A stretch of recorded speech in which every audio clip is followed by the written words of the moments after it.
Good morning, everyone, and welcome to the Power Up the Power Platform webinar. My name is Megan Towns. I work on the Microsoft Education team as an education specialist, and I'm super excited to host this session today. We have a large number of presenters and a packed agenda. So thank you for joining us either live or watching the recording later.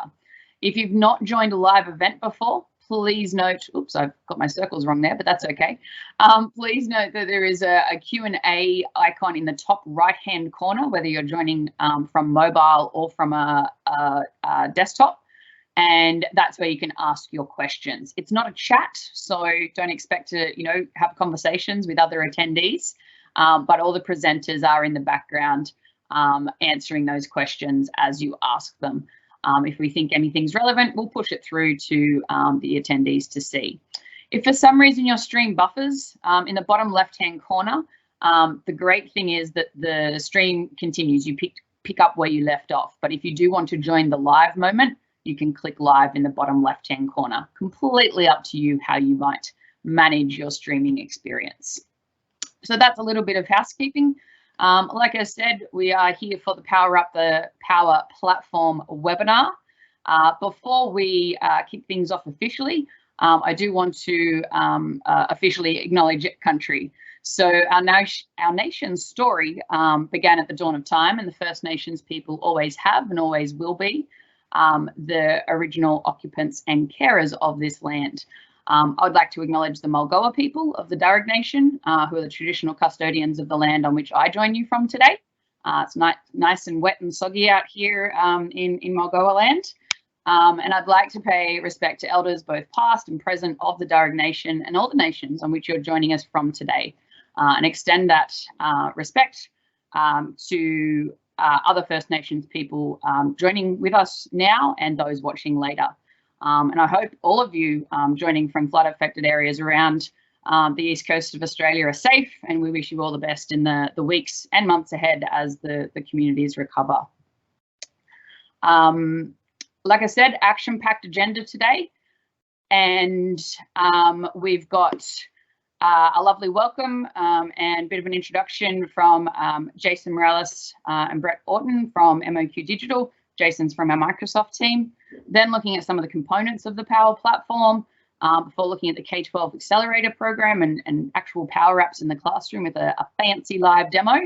And then looking at some updates on the capabilities of Power Platform and some licensing. And then wrapping things up very quickly at the end with next steps. So without further ado, I'm actually going to hand over to Aaron Gahegan, who's one of the account managers here in our Microsoft Education team, who's going to hand things over to Jason. Over to you, Aaron. Thanks very much, Megan. Yeah, welcome everybody to this very wet Tuesday morning. Thank you for everyone's time. So yeah, as Megan said, my name's Aaron, and I'm the Microsoft account manager here for both Queensland and our New South Wales independents. I'm also the first point of contact here at Microsoft for all things including your licensing, Azure, Teams, or any type of product information kind of required to, enhance the overall IT experience at the school. And as you can see here, I'm supported by a network of a great internal team here at Microsoft and partners, as well as internal resources, just to ensure that you all have the best possible outcome. So please feel free to reach out to me. There's many ways to contact me these days through Teams and emails and Mighty, and I'd be more than happy to accommodate, setting up a meeting. Now, without any further ado, I think it's wise for me to hand it over to our very special guest, Jason, who is joining us, from our US team. So thanks very much, Jason, for your time and joining us. I think it's evening over there, Jason. Yes, it's not terrible. I am in Boise, Idaho, the northwest of the United States, and it is rainy and gray here, so I feel a connection to you as we meet this morning for you, this evening for myself. I am going to attempt to share here, and let's assume I can do this adequately. If it's possible, Aaron, would you confirm that my screen has come through and is showing appropriately? Yep, you're up. I concur. Fantastic.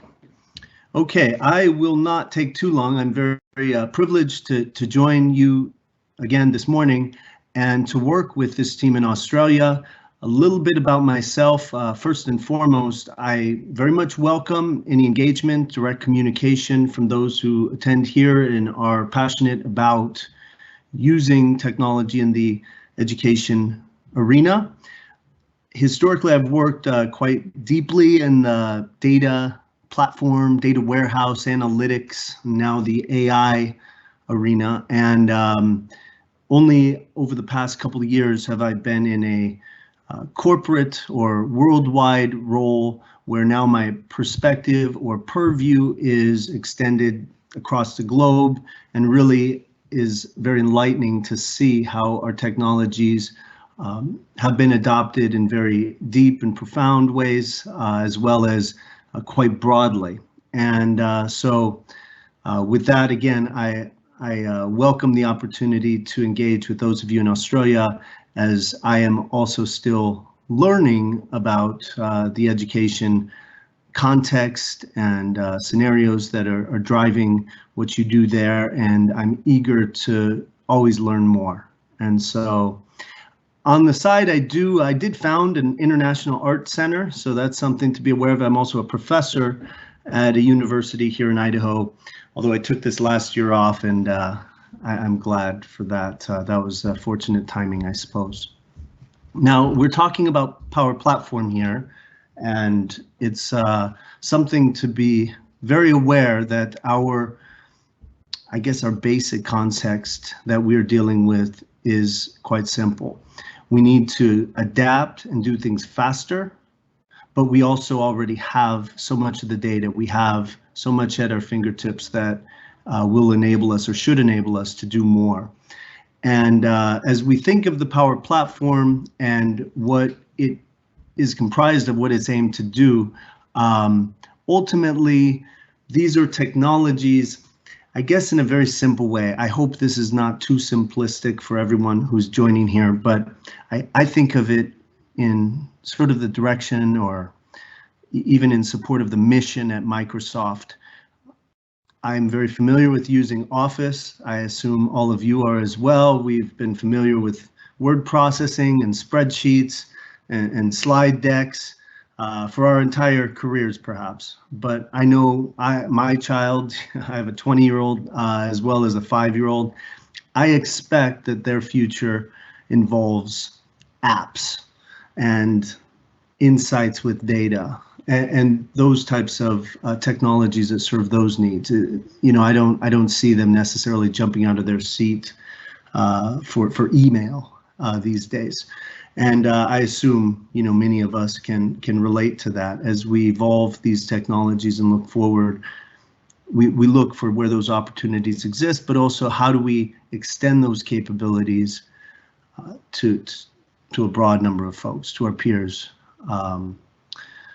across the organization and beyond. So as we think about the topics that we're going to address, we have these very real challenges that keep us from moving forward. And we know these challenges, we face them, and any one of these or a few of these combined can ultimately be significant enough to really stall the types of things that we would like to do.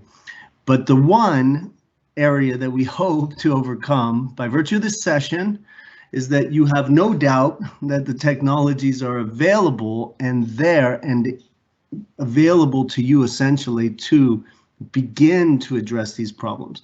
That your barrier should not be whether or not the technologies exist to support them, but whether or not now your organization is prepared to move forward and make these types of efforts and initiatives that you'll see supported.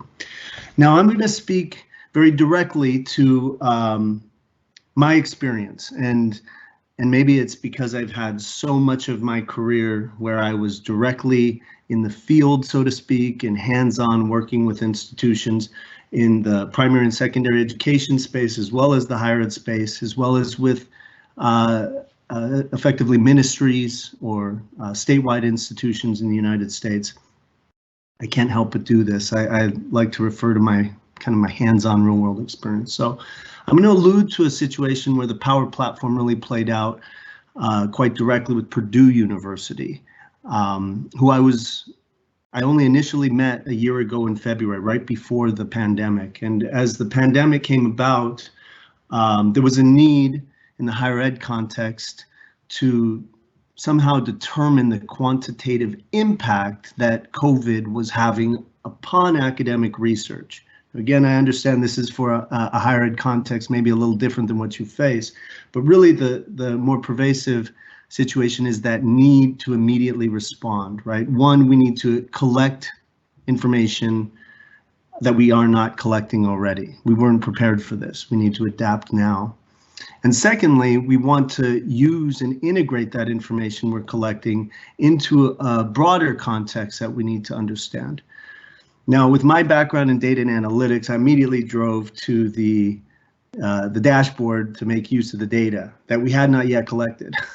But the advantage of the Power Platform being at our fingertips here, and the programs and support that the Microsoft team, essentially the peers of Aaron and those you're meeting here today, organized to respond.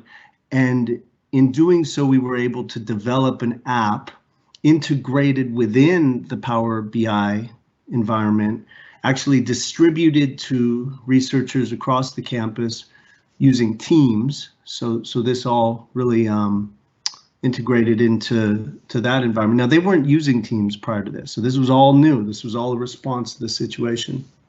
And so the development of that, how fast we could turn around, in fact, it was probably, I hate to say this, but it is what it is. We had more challenges with our own, let's say, bureaucratic processes than we did with the development of the technology side. Those aspects we could turn around really quickly. Getting our licensing and programs and everything to align fast enough was more of our issue. Even getting legal to buy off on the public statements that went forward, as this was in fact used as the core recourse for even a national effort in the United States, congressional testimony for this type of topic. So being able to be that responsive, and that the Power Platform could again address that need to adapt quickly, and also use data we already had, but then now collect new data. And now in this role here I have in the Worldwide Education team to begin to influence then that effort to generate templates, to generate the context that now others can benefit from, and use these templates and now perhaps apply them in their own institutions for similar needs, or those needs that they can adapt. I think many of us are familiar with using various Microsoft templates anyways, and these are the types of things that now I'm in that advantage, not merely to meet the needs in the field, in the direct engagement, but also to then create that more broad context, that generalized story. Another application of Power BI that I have prototyped and now begun to put forward involves how we look at and transform our education transformation framework into a more interactive experience. In effect, this beautiful slide or diagram to me has always represented the makings of a data model. And so my interpretation of this is, and I attribute this to having eaten too much candy as a child, but I want to eat it. I want to eat these nice little colorful buttons and push on them and find the details underneath. And in fact, use Power BI to begin to model the data. I wanted to find the stories that Microsoft had available and put them in context of this interactive ETF. In fact, I can just go ahead and do this. It's easier to see it live as I click on it and I look at the primary or secondary education examples, the list of examples that exist, that I could find in catalog. Can I see the institutions that are represented, and maybe look at them by country, right, and by context. So looking at using the Power Platform, to make it really easy now to launch out, right? If I want to find these stories, actually, since we are here where we are, it'd be maybe more interesting if I was to interact and say, oh, show me these scenarios here in Australia, and let's look at those specific examples.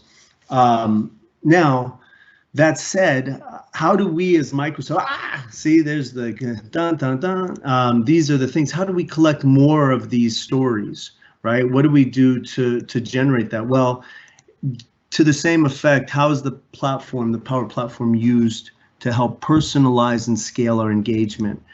Now, in this case, I wanted to generate at first a free example, just using forms. Forms is quite familiar, particularly in the education context, for quizzes as well as a quick collection of data.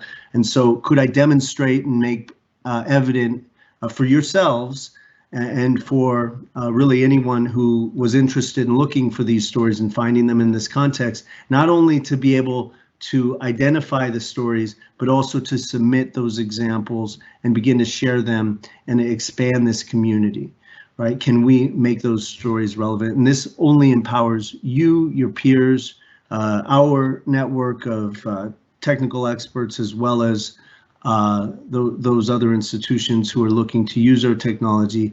It only helps accelerate the process if you can more quickly find those stories and find those resources. And so, again, this is that application of Power Platform at work. And finally, one more sample before I turn it over to Brett to speak to, I think also alludes to kind of a broader interest in context here for Microsoft. It's important for you to be aware of. It certainly serves the overall story and introduction that you're getting here. And I think it helps paint a picture regarding the direction we have in mind at Microsoft in support of education, is how can we begin to share the approaches, the schemas, the best practices, not only through community, but also have these reference architectures and resources available where we're making it possible to integrate that data that you may have from any number of source systems with the Office 365 data.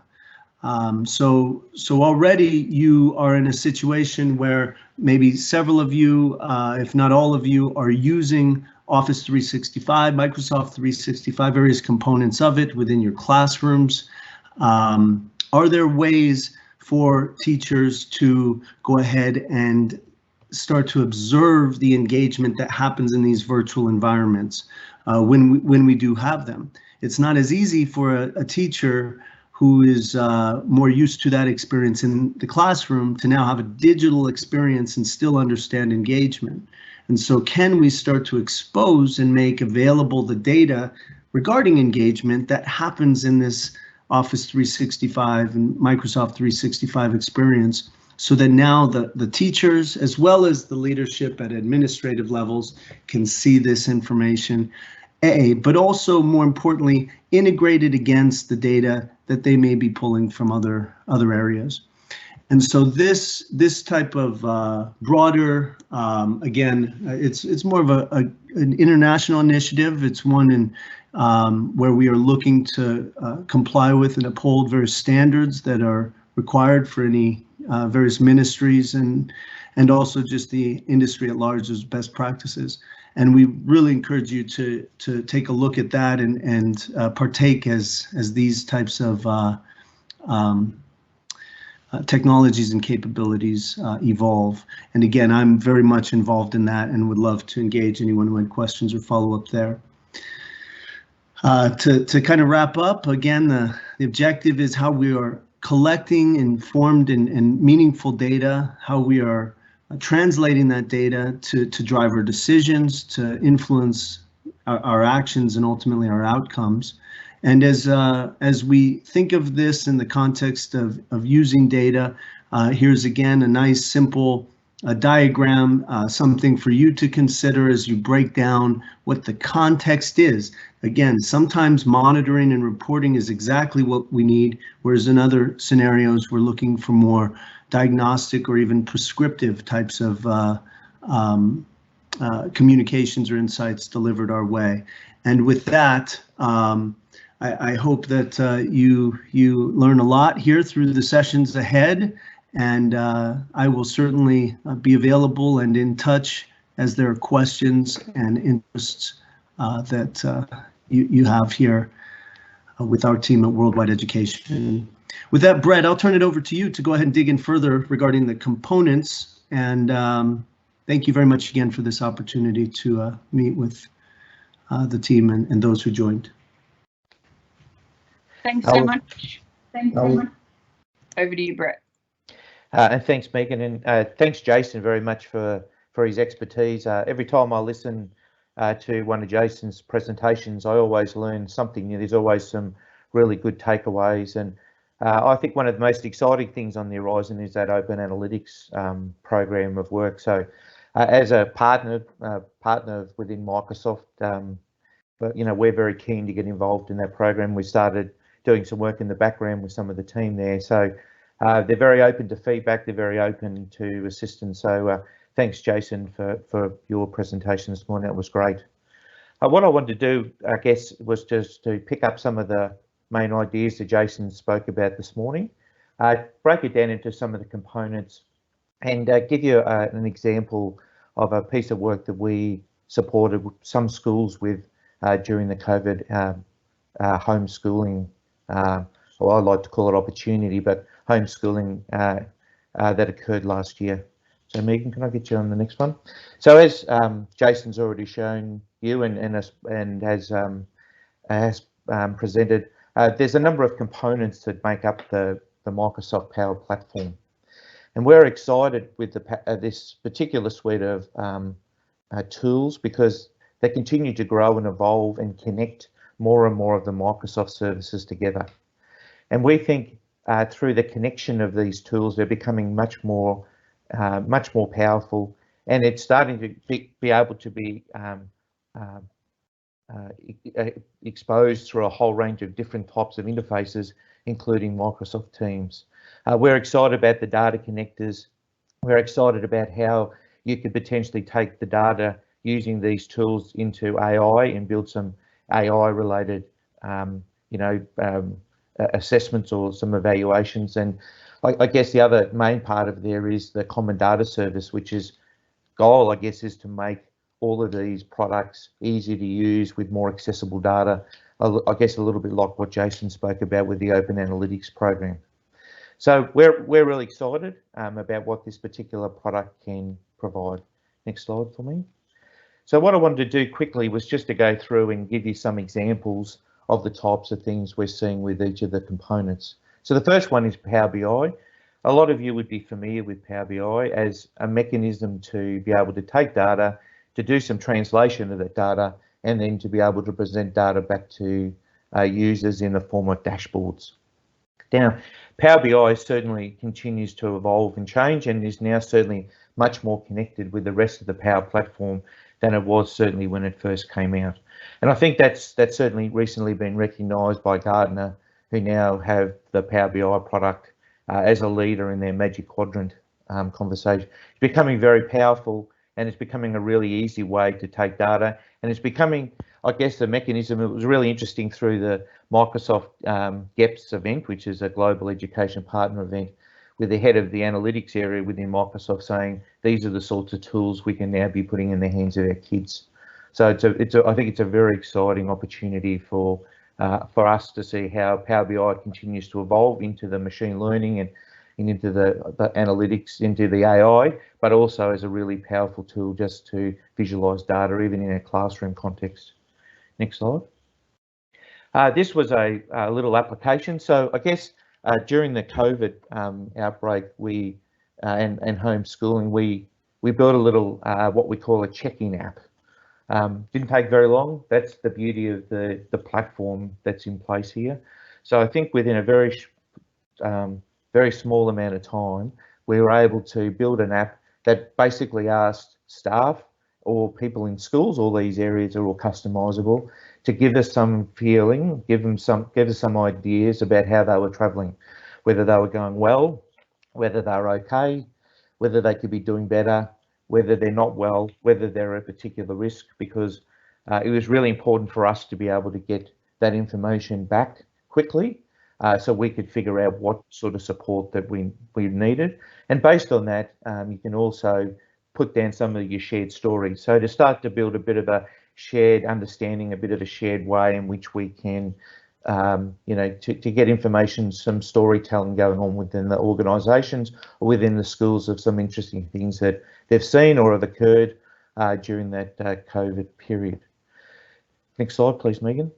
One of the great things about that is that through the use of Power BI and the Power Apps, those two components that I've just previously spoke about, we were then able to start to bring that data back into a dashboard. So through the use of things like Power Automate, we were able to take the data from the Power App and to be able to quickly visualise it and get it in the hands of HR, or in schools, get it in the hands of a deputy or an assistant principal or a pastoral leader, to give you a bit of a sense of how that particular cohort, or how that particular group of students, or in our case, how that particular staff member was actually tracking. And then it would give us a really quick way then to make contact with people if they needed further help or support, or they needed more support in terms of their setup. It certainly was a great way of being able to quickly get a bit of a poll from students to let and then for staff to let us know how they were going. Now, I guess remember, this is all pre-COVID days and pre really the great insight apps that Microsoft's now got within Microsoft Teams, but this was a process that we wanted to do to get individual responses.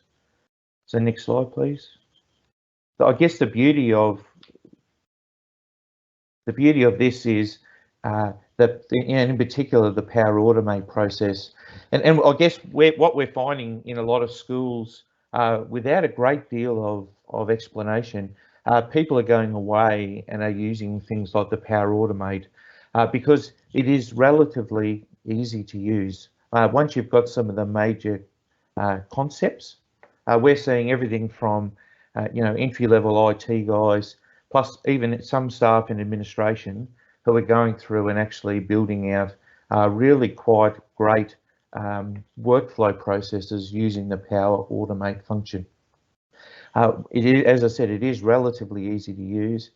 With a little bit of an understanding, you can make it much more sophisticated, but there's a lot of people who are having processes that they never thought they would be able to automate it really quickly, either with forms as a front end or some other mechanism as a front end as well, or in some cases they're building a little Power App to automate the front end of a Power Automate process. So really exciting opportunity there.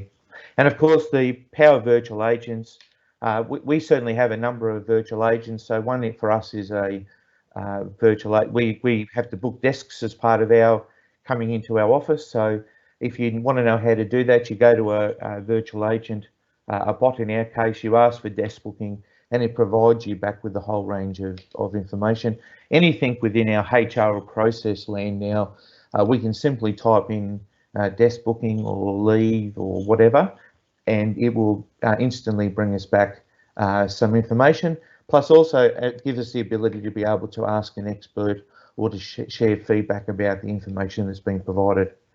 Again, in a classroom context, some people are starting to automate or starting to establish a whole range of questions using the Q&A bot, where they start to populate a whole range of questions that they might like, that they may think students might ask.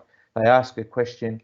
And again, if the beauty of the product, I guess, within the Virtual Power Agent is that if it can't be, if there's no question for it, you can then certainly tag a member of the teaching staff who can then certainly provide that answer, that feedback back, for which, of course, the next time through when the person asks that question, there is actually an answer there. And again, using quite a simple interface down that bottom left-hand corner there, a really simple interface of how you actually would build that out. And as I said, our HR folk build out their own bot themselves using that Power Virtual Agents interface. So really quick, easy way of getting things done. Next slide, please. So what do we see with COVID? Well, obviously, one of the big things that emerged quickly was as we moved to online services and delivering through virtual products like Microsoft Teams, people wanted to know how engaged their students were and what the welfare of their students were. People are also saying, we've now discovered that we've got a whole range of products that form our learning solution. So how do we start to better integrate those?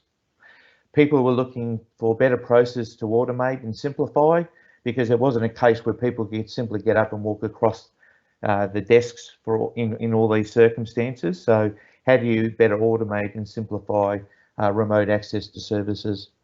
A lot of people are asking about how do we provide better access to students and how many systems, and how do we provide some sort of navigable framework to get there. Certainly within the uni world, and I guess coming more into the K-12 world, has been the whole cyber espionage regime that the federal government established during this recent period as well. And it's ultimately coming up with about how do we share data in new ways. And I guess the last point there, but not an easy one to solve always, is about lecture capture and then modularising the content for bespoke delivery. And I guess because some of the old ways that we were using don't necessarily work in this sort of remote world.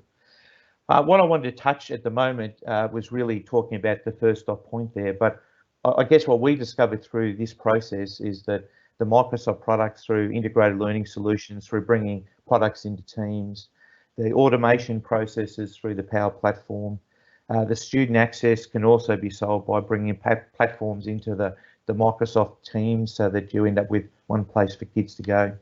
Certainly the cyber espionage, we spent a lot more time looking at the amazing tools that are on Microsoft Azure and the way in which we can share data through their data lakes and warehouses. And ultimately, of course, Microsoft's got some great options for lecture capture as well. So some really good outcomes that come into that helped us, I guess, as a partner, work with schools and dioceses and departments to help to resolve some of the burning issues that they've got. Next page, please. So for those and this is a bit of a case study, so prior to the Inside apps, this was the interface that you got to if you wanted to find out about how what the utilization of your Microsoft Office 365 suite was. You'll notice if you look very carefully that it's embedded into Teams, and Power BI embeds beautifully into Teams these days as well. It was quite complicated. And I guess when we started, it was only a month process in not necessarily today, but it was, we get the data at the end of the month and then you'd have to look back.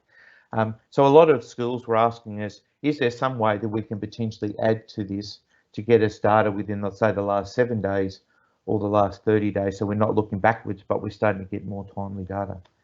So next page, please. So for those people who are not aware, Microsoft has this capability within Office 365 called Microsoft Graph. It provides a whole range of data, accessible data that you can get to from either the Power Platform, including things like Power BI, Power Apps and Power Automate. So we started going into that Microsoft Graph data to find out what was available and how could we add to the existing interface that Microsoft already provides, which has got a whole range of really good data already. Next slide. So the next part of it here was we added to these. You'll see there's 2 tabs that were added to the bottom of this Microsoft dashboard. This is the dashboard.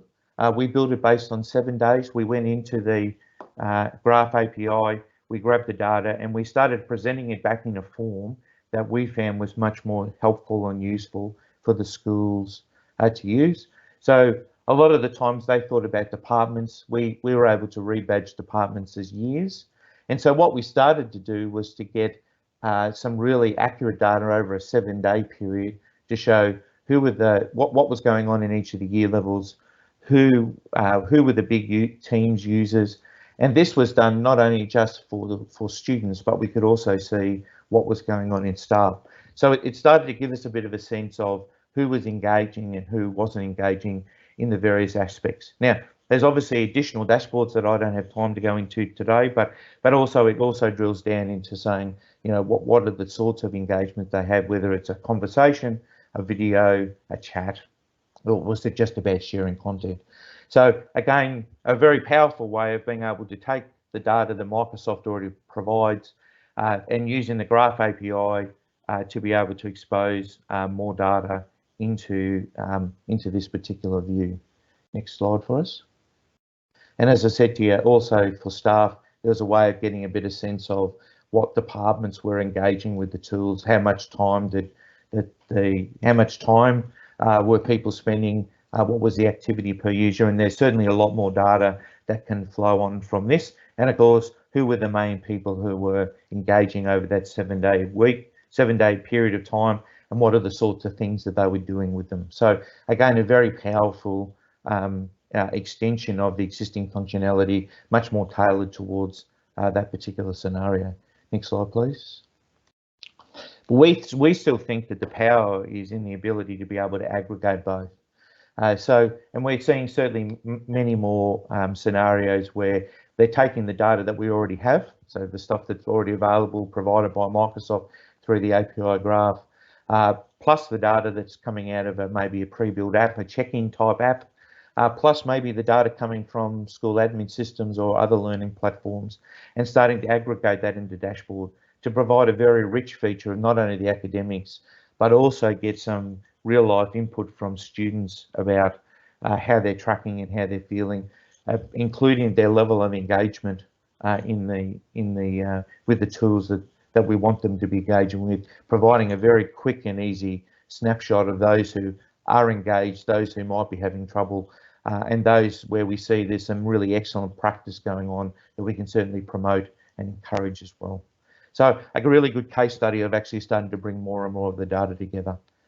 I guess the last slide, I just wanted to give you some examples of the areas that we're either engaged with or we're seeing with schools actually use this platform with.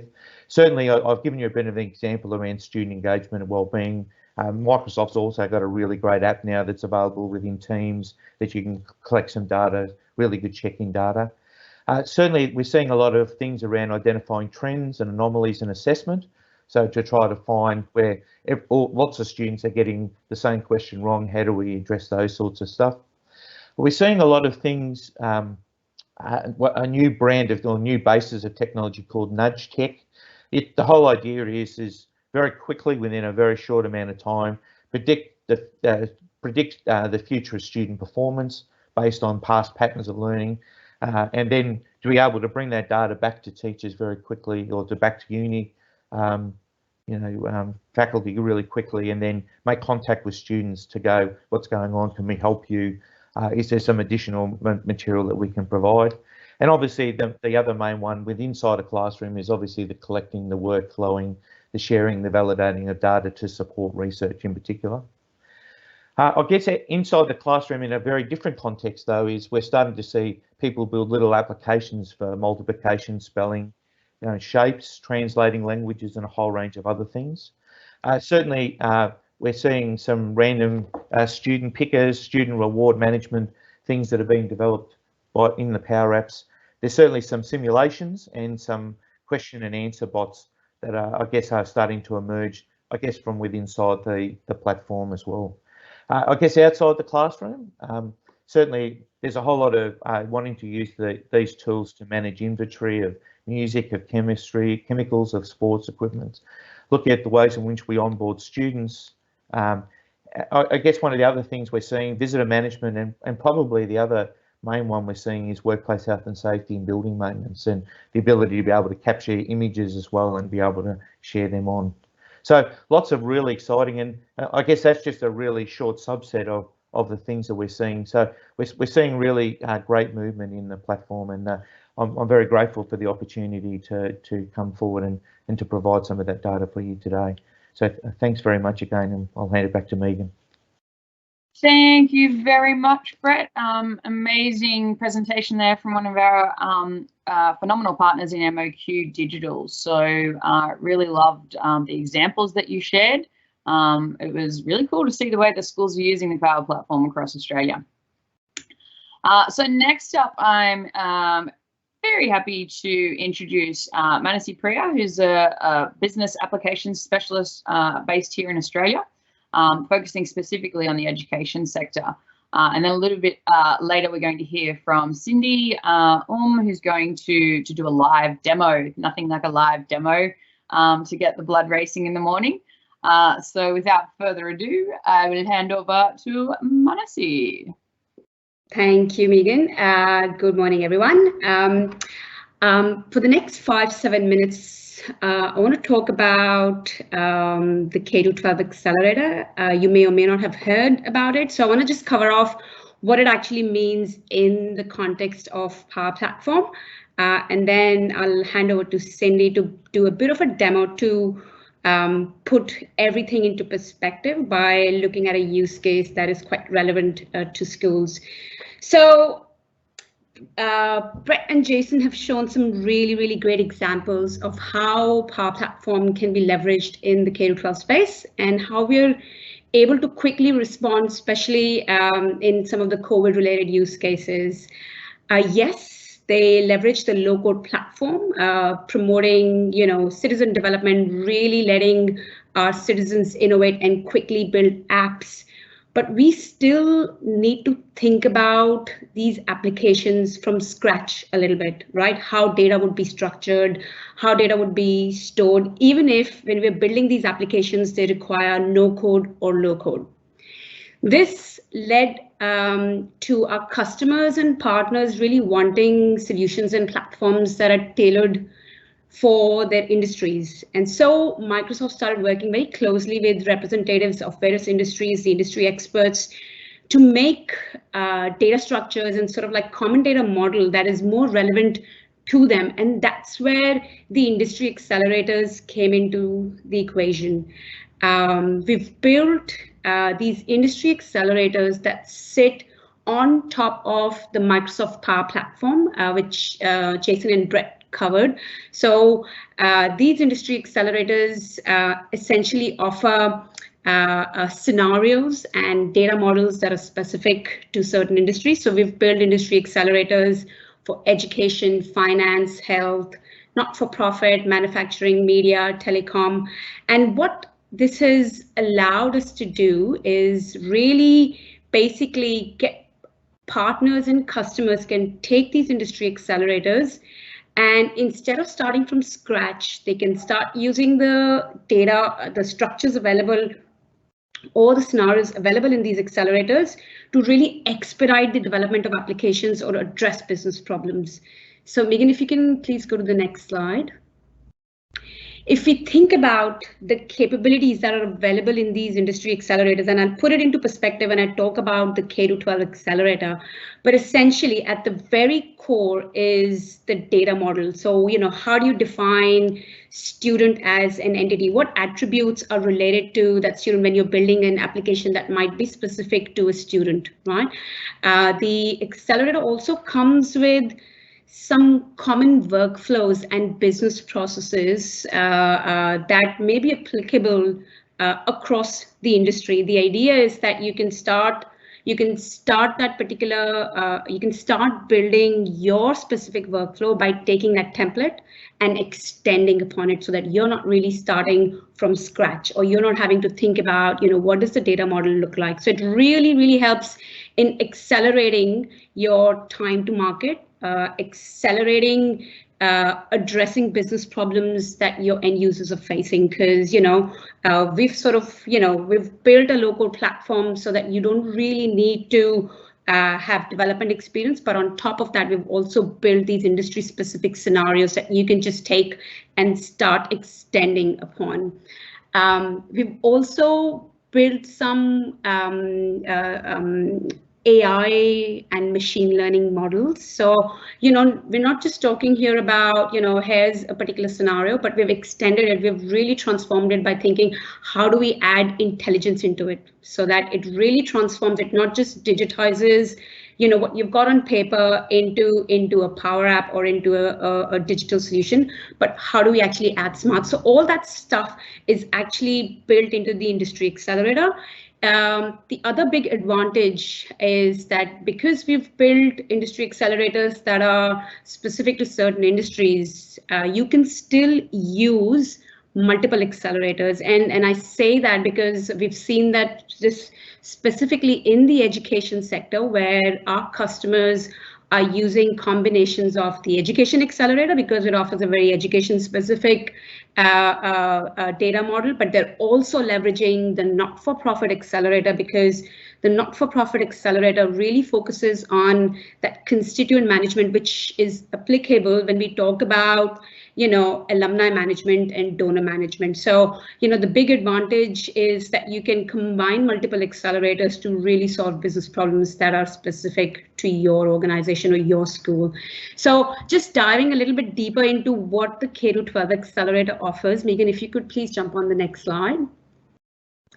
The K-12 Accelerator was released in June 2020, and we started off with some basic building blocks, but it is an ever-evolving accelerator. So we will, on a continuous basis, we will invest into the accelerator to add more and more scenarios. So at this point in time, I talked about the data model. So it comes with a very specific K-12 specific data model. It comes with a K-12 parent and student portal template. So it has some basic functionality that you can then take and extend upon specific to your school. It has some scenarios around school related forms and workflows. It comes with an app around alumni management, which is more around grants and donor management. And some of the other applications that are actually available as part of the K-12 Accelerator, how do you capture student behavior and how do you track and report attendance? So, you know, these are templates that you can take, either you can start using them straight away or you can extend to make it very specific to your school.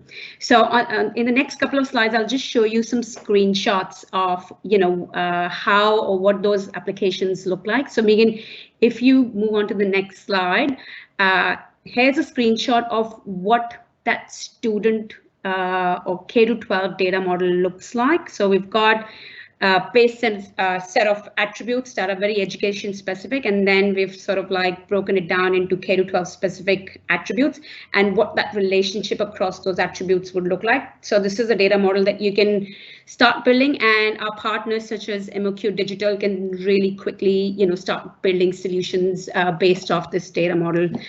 On the next slide, you will see, yeah, thank you. You will see I've just put a couple of screenshots of what the parent and student portal looks like. So it is essentially, the intention is one-stop shop for parents to do any kind of engagement or interaction through a portal capability. And for students to either, you know, check their grades, look at their classes, timetable, attendance, all that information can be accumulated in the parent and student portal. Obviously, like I said, it is a base template, and the intention is that our partners or customers would extend this capability to address their specific business needs. And on the next slide, you'll see a few other screenshots of some of the things that I mentioned before in the K-12 Accelerator.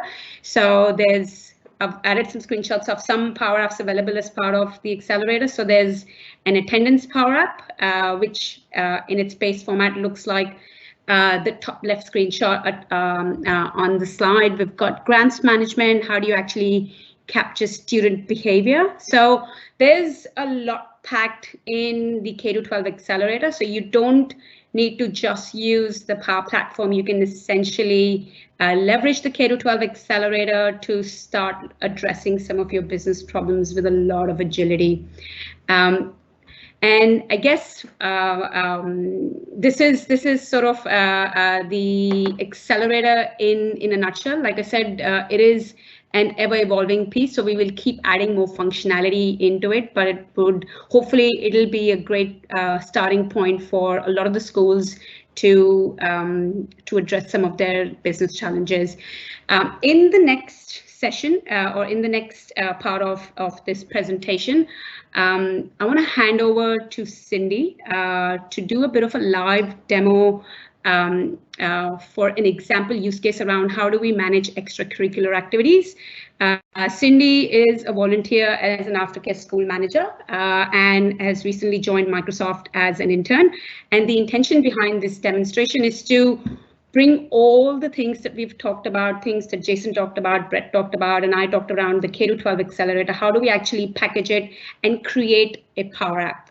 So we've divided the demo into two parts. In the first part, we'll demonstrate how do you actually really transform manual, paper-based, or PDF forms, leveraging the AI capability available as part of the Power Platform.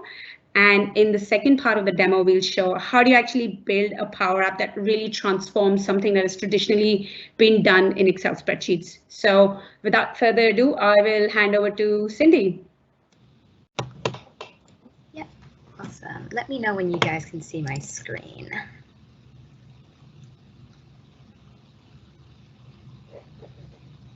Yep, all good. Awesome. So it's education that's supposed to take us into the future. If you think about it, children starting preschool this year will be retiring in 2080. Now, something that COVID has taught us is that nobody has a clue what's going to happen even within the next 5 years, yet you as a community are meant to be educating them for that. One way I believe we can help bridge that gap is through enterprise soft skills development.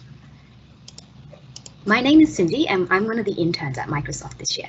But I grew up in Darwin, and one of the programs I was a part of in high school was the Northern Territory Chief Minister's Youth Roundtable, and we essentially acted as the youth voice, providing feedback to government on policy and legislation.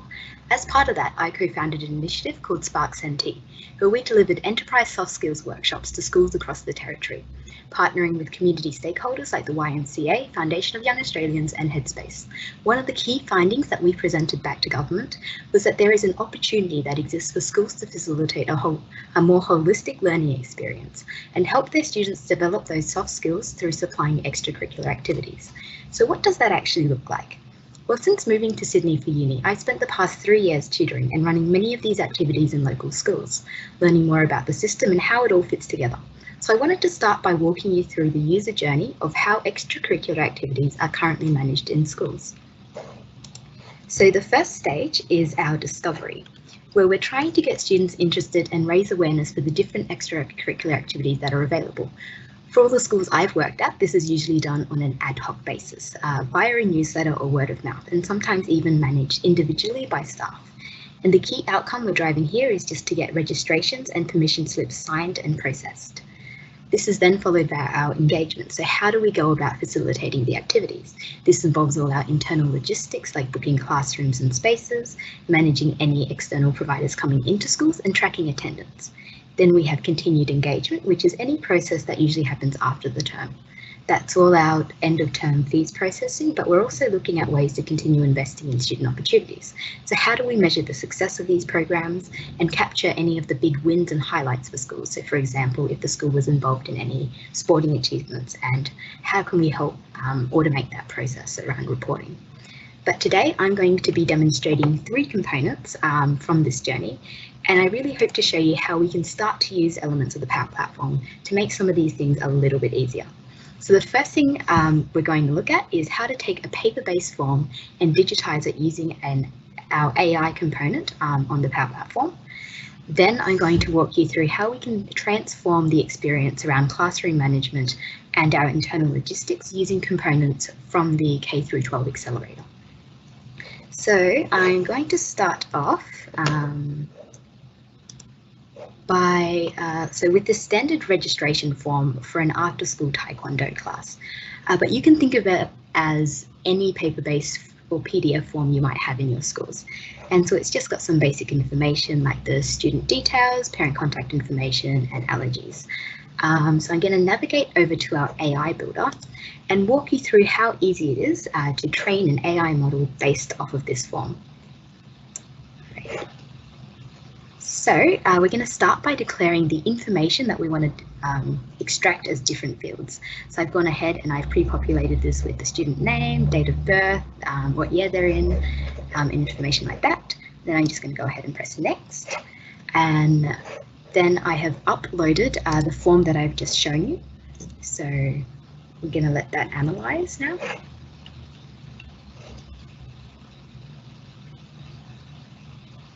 So while that's being analyzed, I just wanted to highlight that the intention here is that you train the model once and you basically pick out the fields that you want to extract from a PDF form, or even if it's a paper-based form that you've taken a photograph of. And you just need to train the model once, and going forward, you basically start capturing that information through a Power App, and it'll automatically process that information.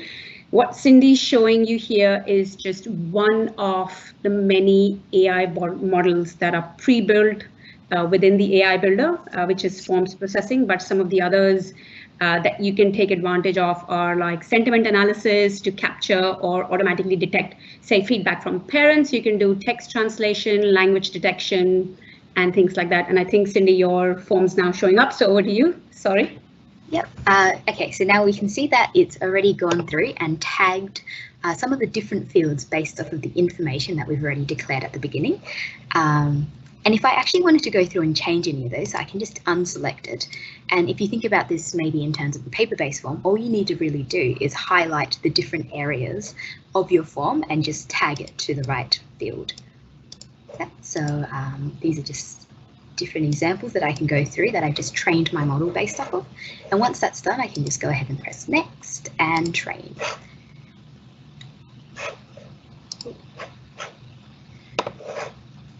Yep, and pretty much that is exactly how simple it is to train an AI model to process your forms without a single line of code written. So now that we've actually trained this model, we can go ahead and use it for any of the new forms that we have coming in. So I have gone ahead and I've published this to my Power App, which is here.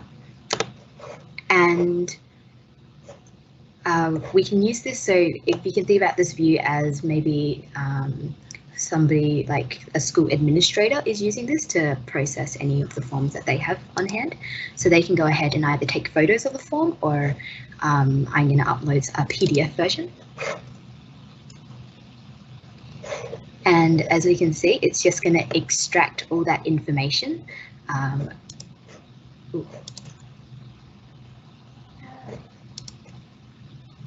Yeah, it'll just extract all that information over, and we can also store it in any of our databases. Awesome. Okay, so now I'm going to go ahead and move on to the second part of my demo, which is around transforming the experience of our internal logistics and classroom management. So working as a tutor, one of the biggest pain points I really struggled with was having to manage everything using Excel spreadsheets. So this is an example of what the data looks like in a lot of schools. And as you can see, it's just a table of different student details, their parent information, the different activities that are on, and all the different times and stuff, all summed up into one sort of big Excel spreadsheet. And this isn't great to look at. The more sophisticated sort of schools kind of break it into terms. So we've got things divided by different terms, and still though this is like very hard to work with. So instead of that, I think something that I came up with was, what if we could actually take this and put it into some sort of dashboard view, which we can access either from a mobile or a tablet. So I'm going to go ahead and show you what I've created. So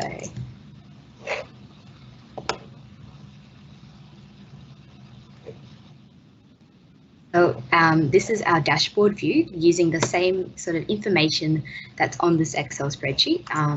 And I was able to create this within just a few days.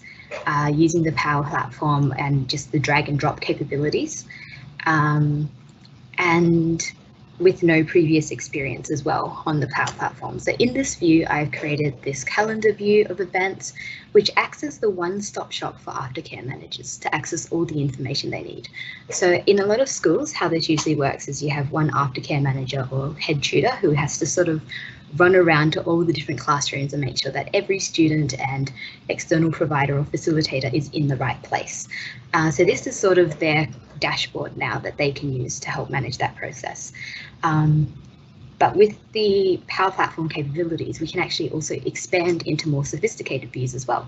So if I clicked onto the different activities, then I can come up with this other view, which has a list of maybe all the students, and also team members, so they have greater visibility into who's coming into their schools, whether or not they've got the correct paperwork, have they signed into the schools, and any contact information and business information.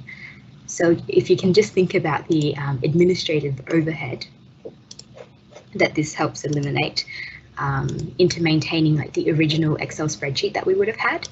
And once we've got the working view, we can actually start collecting some data around how many different activities they're attending and really allow and enable that real-time reporting and analysis. So the next view I'm going to go into is going to be our classroom management. And this is something I built based off of what I would have liked to have as somebody coming into schools. So using the K-12 Accelerator, the attendance module, I've taken my static Excel attendance tracker and transformed it into a dashboard for all our external providers coming into schools to use.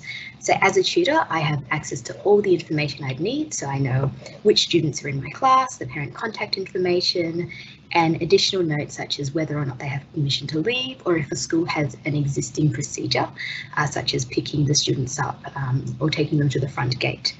I've also broken this down by week, so we could sort of extend this capability out. So for instance, if there are school sports carnivals or certain weeks that maybe students have different school excursions, we can actually capture that information and provide the tutors with like a single view of the student so that they know what is going on if the student actually isn't able to attend that week.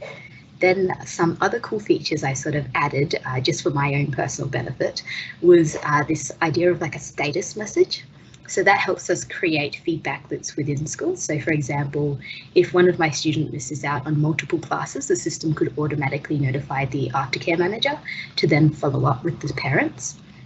And I've also inputted a feature to signal the aftercare manager for help. So if I wanted to also embed the behaviour management, which is one of the K-12 Accelerator modules, I could do that as well as like a further extension. But for this classroom view in particular, I think one of the biggest focuses that I had was I wanted to really help reduce the error that we had, because a lot of the time when you're tracking attendances, it's something that's super crucial. But if you're doing it in an Excel spreadsheet, that can like very quickly become very confusing. So at least in this view, if we have like a single view of the attendance every week, then I can just go through and tick those.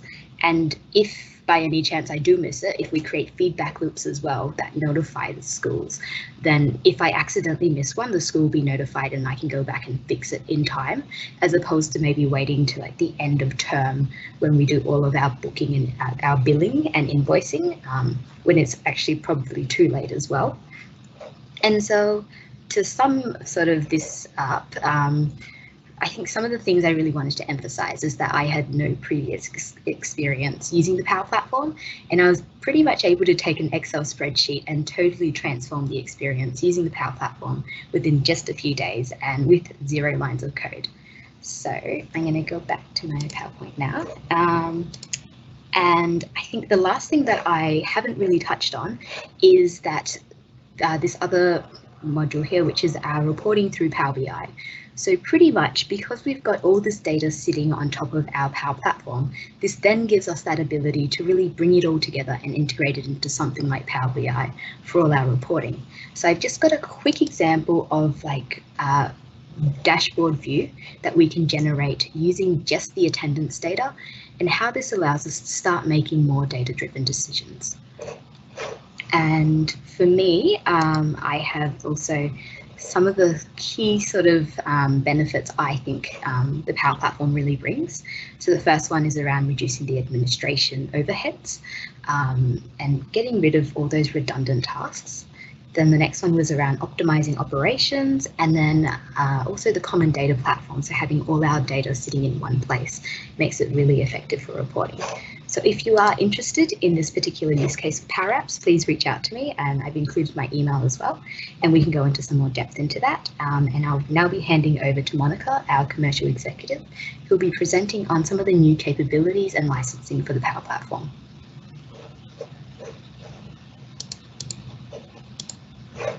Thanks, Cindy. Hi, everyone. Monica Ganatra here, Academic Licensing Commercial Executive here at Microsoft. Thank you, everyone, for attending the call today. I just want to spend the next couple of minutes really on the licensing side of things. So we get a lot of questions when it comes to the licensing. So I really want to summarize the different aspects of licensing when it comes to Power Platform. I think today we've heard of all the different technologies and functionalities within the Power Platform.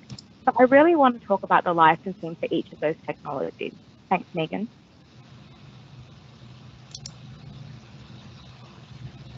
Alrighty, so let's start with Power BI licensing. So when we do Power BI licensing, we'll divide it into 4 main buckets of licensing that you can see on the slides here. So the first one is Power BI Desktop. So this is something actually available in all your tenants at the moment. It is a free license. And that really allows you to download the software just like anything else when you download it. However, it does not allow you to share that with any other third parties or any other colleagues or peers. So it's really that basic access of Power BI. As I said, that is available within your education tenants. The next level of licensing is Power BI Pro. Now, this is a paid licensing and it is licensed per user. So just to emphasize, that is a per user license. Now, Power BI Pro is really for those users that are creating any content and also sharing. It allows you to connect to lots of different data sources, both on-premise and in the cloud, and it allows you to really create those interactive reports and share it with different users. It also allows you to share, consume content that is shared by others as well. So this is available under your Enrollment for Education Solutions, which I think most of you would be licensed for under the call. The next part of licensing is Power BI Premium. Power BI Premium is for users consuming dashboards. Now, this is really when you get capacity. So you get dedicated resources from Microsoft that is made available in the cloud as part of the Power BI service and is really for your organization's exclusive use. Next slide, please, Megan. So these are 2 common ways of licensing when it comes to Power BI, and we have a lot of schools actually licensing through this way today. So when we think about it, Power BI Pro, they're really for any users that are creating dashboards and then want to share it with users. It can be licensed to from 3 different ways. So first of all, you can license it as a standalone. So you can license it per user per month, and that is available under your agreement. Now, if you have Microsoft 365 A5, which I know a lot of you do have, you actually are entitled to Power BI Pro licensing. So that is already available under your Microsoft 365 A5 license. So if you do have that, you have access to that. So there's no need to go license it again. Now, if you are unsure if you have A5 or not, feel free to reach out to your licensing reseller or myself after this call today, and we can guide you if you have that license. Now, if you wish to share those dashboards or share that content with users, such as students or parents, that's where Power BI Premium does come into play. That actually does give you access to Power BI Report Server, which allows you to also share on-prem as well as in the cloud. Now, just to be clear, Power BI Premium isn't licensed per user. It is licensed per virtual call. Now, there may be a break-even point, and we can work on some modeling on your individual school with the reseller on where it may be more cost-effective to go down the Power BI Premium way. So it is a capacity-based licensing per virtual call, Now you can see on the screen here, there are a couple of different options. There's P1, P2, and P3. So they come in different virtual core packs. So P1 allows you to access 8 cores, P2 is 16, and P3 is 32. So these are basically the 2 ways of licensing Power BI. Next slide, please, Megan. To summarize it in a bit of a scenario here, you can see here, those users that need to create dashboards, that is where Power BI Pro is the right solution for you. So you would license each user with Power BI Pro. As I mentioned before, you can buy it as a standalone, or you can license it part of A5. Microsoft 365 A5 has a variety of different technologies in it. So there's security, there's compliance. So if you are interested, or if you are using a variety of those technologies, A5 may be the right solution for you. However, if you don't require everything in that A5 product, then you can license Power BI Pro as a standalone. Now, those users that want to consume content, such as students or parents, that is where you can use Power BI Premium. As I mentioned, that isn't a per user licensing, that is licensed per capacity or per virtual node. And those specific users, there's no need to license them again with any per user licensing. They will be covered with Power BI Premium. Next slide, please, Megan. All right, now we do get a lot of questions on Power BI Report Server.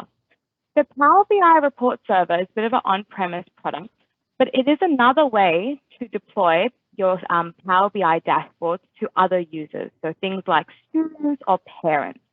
Now, the way to access this is through, if you have Power BI Premium, you do have access to this technology, which gives you both on-premise and cloud-based access. However, if you have SQL Server Enterprise, you do get this as a right. So under your EES, if you are purchasing SQL Server Enterprise, and that has software assurance attached to it, that actually is mandatory, so you definitely will have access to that. You are available to use Power BI Report Server at no additional cost under this arrangement. So if you're not sure, once again, if you have that license or not, feel free to reach out to your reseller or myself just to check if you have that. We have had some customers that are actually on the standard version, and you can actually upgrade to SQL Server Enterprise as well. There is a cost associated with that, but you can upgrade to that one as well, and that allows you to actually deploy your Power BI through Report Server. Thank you. Next slide, please, Megan. All right, that's really your Power BI. Now that's all available under your Enrollment for Education Solutions. As I said, if you do require pricing, Microsoft can't provide end pricing, but that can be facilitated through your reseller. However, if you have any further questions, feel free to reach out to us. Okay, Power Apps. So this is something that both Manasvi and Cindy spoke to before. There's 3 ways of sort of licensing Power Apps, all available under your Enrollment for Education Solutions. So the first one is what we call a per app licensing. Now, I know it reads as per app, however, it is still a per user way of licensing. However, this allows each user to access 2 apps. So if you do know the amount of apps and say it's 2, this allows a user to access 2 apps, and it also allows them to access 1 portal. You can also stack these licenses. So if, for example, you want 4 apps, or 6 apps, you can buy those amount of licenses and stack them. However, there may be a point in time where the unlimited model is more cost effective and suitable to you. So we always like to work with customers and really, do a bit of a deep dive on how many apps you want your users to access to. There is a bit of a break-even point where it may be more cost effective to license the unlimited app model. So that's the middle one you can see on the screen here. So each user, once you license each user, they actually get unlimited applications on the full capabilities of Power. The third option is what we call seeded Power Apps. That is something that's actually embedded within your Microsoft 365 A3 or A5 licensing. It allows you to connect to more standard connectors, but as soon as you need those more premium connectors, that's when you require Power App paid licensing, which can be done via the per app or the per user model. Thanks, Megan. And lastly, Power Automate, which Brett did speak to at the start of the presentation. That's also licensed through 3 different sort of flavors. So you've got your per user app. That's sort of similar to the Power Apps one, where you get access to unlimited workflows. So once you license your per user, you get access to that. The next one is what we call per business processes. So there's a minimum of 5 flows required. But this is when you're not licensing per user, you're actually licensed per business or per flow. And that actually allows you to deploy that on a tenant-wide scenario without requiring that per user model. And the last one is what we call seeded Power Automate. So similar to the Power Apps as well, that's something that's embedded within Microsoft 365 A3 or A5. It's also included in Power Apps. So if you are licensing Power Apps through one of the previous models I spoke to, you will get access to that Power Automate as well. So there are 3 different models as well. If you do require any further information on this, we can work with Manasi and the team on getting that to you. But this is a very high level sort of licensing overview of the different ways of licensing the Power Platform suite. Now, if you do require pricing on anything I've spoken to today, please do reach out to your reseller. But if you want that deeper level of conversation, if you want to walk through scenarios, feel free to reach out to any of us on the call today. Thank you. Thanks, Mon. So wanted to send a big thanks out to everybody for their presentations today. So thank you to Aaron for kicking things off. Thank you to Jason and Brett and Manasi and Cindy and Monica for bringing it home with information on how you can access all of the amazing Power Platform information tools, that have been shared with you today. So just wanted to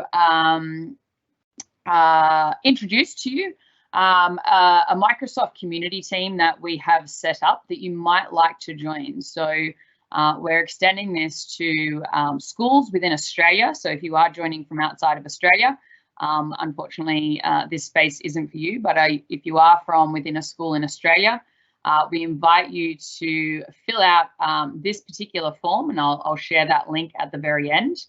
But the idea is that that's a team where you can come to, access a community of educators and technical staff who are working in schools using the Power Platform. So whether it's asking questions, whether it's seeking advice from the experts from the Microsoft team who are in there, or whether it's accessing upcoming events like these ones, it's probably a team that you might like to join if those are of interest to you. So head to aka.ms/Oz Data Community to fill out the form, and we will then add you into the team.